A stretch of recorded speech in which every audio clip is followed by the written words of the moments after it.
Thank you, Liesl and Andrea. Now, with summer summer is just around the corner. Temperatures are getting hotter, and it's time to spend more time in your garden.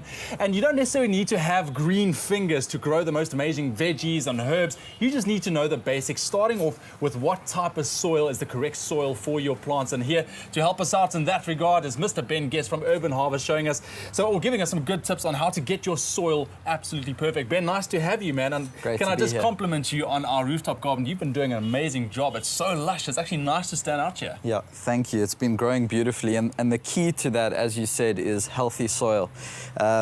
What really makes, if we're doing things organically, what we have to have is living soil.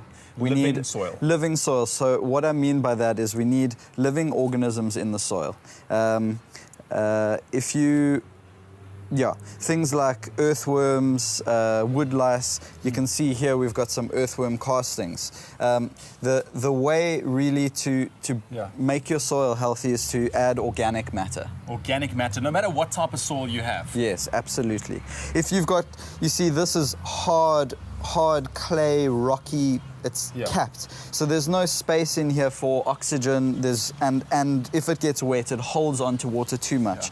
You need soil that's going to have just the right amount of oxygen and allow for good drainage. In order to get that, as I've said, organic matter is absolutely key. All right. The second thing is mulch, which is basically a layer. It's also organic matter. It's a way of bringing organic matter into the garden, but having some layer covering the soil, something like, in this case, we've got milled bark, but something like straw, even leaves, something to keep the soil covered, and that helps to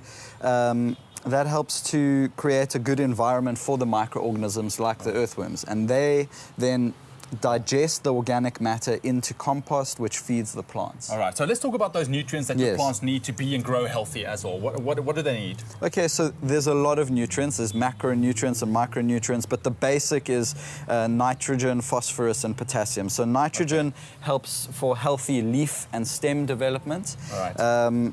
And we can get nitrogen from compost, especially earthworm castings, for example. Then we've got phosphorus, which is good for root development.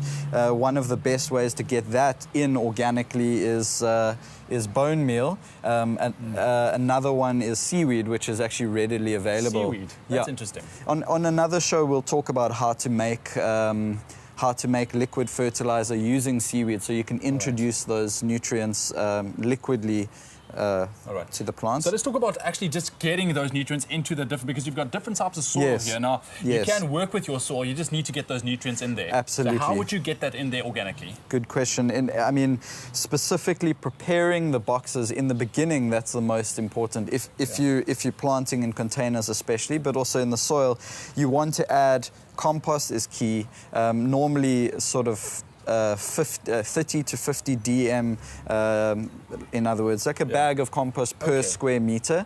You want to add bone meal. You want to add, this is gardener's gold dust, which is essentially gypsum and seaweed. So again, you're getting that phosphorus and some, you're also getting potassium. A lot of that comes through earthworm castings is the best quality compost. And this has been made from kitchen scraps and newspaper. So bringing this into the soil, ideal. And then, as I said, a mulch layer on the top. So you really need to mix it all together.